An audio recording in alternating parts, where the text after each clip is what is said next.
Hey folks, Valentin the Mad here, and today we'll be talking about cover in a wargame with fully destructible environments.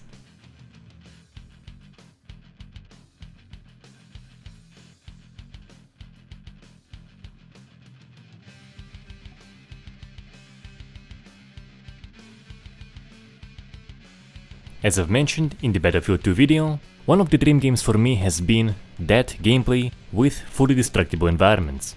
And when Bad Company 2 came out, I get really hopeful we might actually see it. For its time, the responsiveness, particularly in multiplayer, was massively impressive, and I thought it is only a matter of time, better hardware and better tech until they would deliver the experience I mentioned. As we all know, that hasn't happened, and as I was writing points for this video, I realized that given the direction of the series, it's very highly unlikely we'll see it there.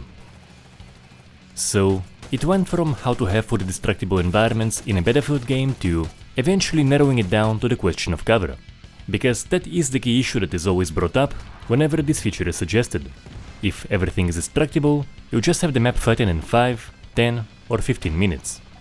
So we'll talk about that, mostly in the context of a wargame, but some of the ideas apply to other experiences too.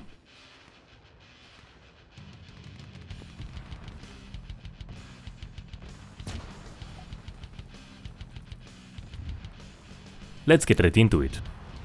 A key factor would be limiting what kind of weapons can bring down walls. An underbarrel grenade launcher realistically shouldn't be able to do that.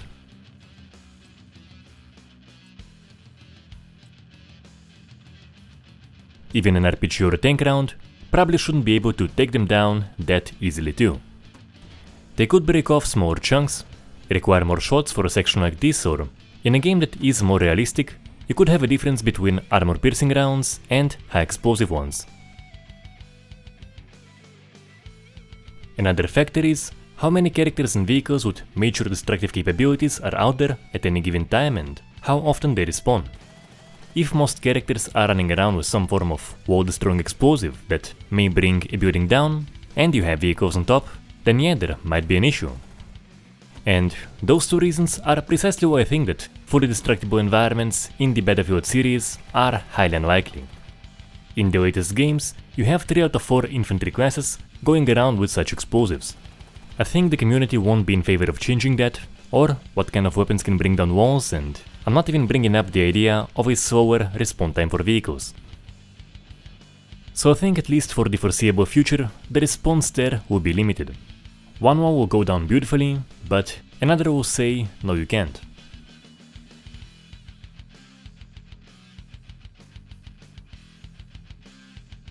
Same goes for Rainbow Six Siege.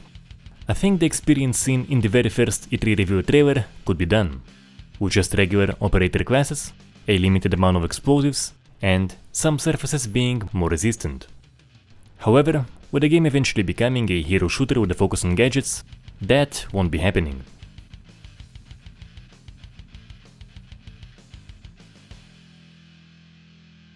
Another factor that could allow for more cover is larger, more complex buildings that would take longer to fully bring down. For that I do very much like the building destruction system of Man of War Assault Squad 2. It isn't physics based, still a wall variation system, but rather than having the whole thing collapse after taking X amount of damage, you have some form of structural integrity relations between parts of the building. That allows for a very cool partial demolition.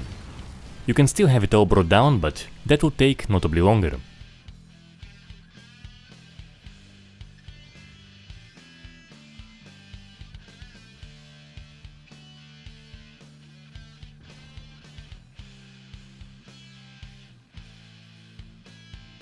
There is one more way to extend the use of the building as cover, turning ragged sections into large piles of rubble. Of course, the larger the building, the more rubble you have. I think it is a preferable option to indestructible walls, and perhaps even those piles could get cleared out too, if they take enough bombing. Cover can also be added during the fight. My favorite example is vehicle racks. They don't have to automatically despawn and they could provide cover.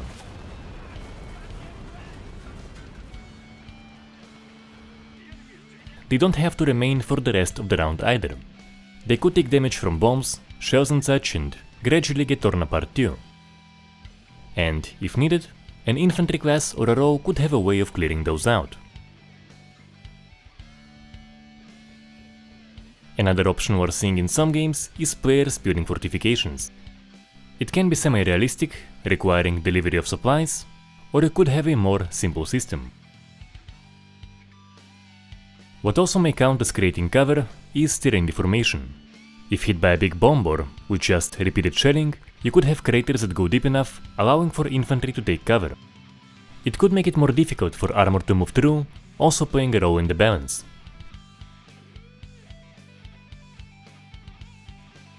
In conclusion, the way to avoid the map completely flattening, even throughout an intense combined arms battle, is balancing which weapons have major destructive capabilities, how many of them do you have active at any given time, how quickly they respawn, and, of course, the option of cover being created, be it lasting vehicle racks, fortifications or craters. In destruction, consistency is key for a responsive feel, not having one wall get blown up beautifully and another being entirely indestructible for balance. The purpose of this video is to possibly provide a solution for that. It would, however, require this to be a major factor that is taken into account in the game's design and, of course, in the balancing. I think it is a feature worth the hassle. It is one thing when you have nice visuals with some props here and there to respond, but it is an entirely different experience when anything can get destroyed if hit by something big enough. Seeing the battlefield get reshaped over the course of the game in a different manner every single time. Once again, a key idea here is when hit by something big enough. The kind of experience where the answer to "I see it, can it be blown up" is a yes, but you won't have the whole map flatten every single round.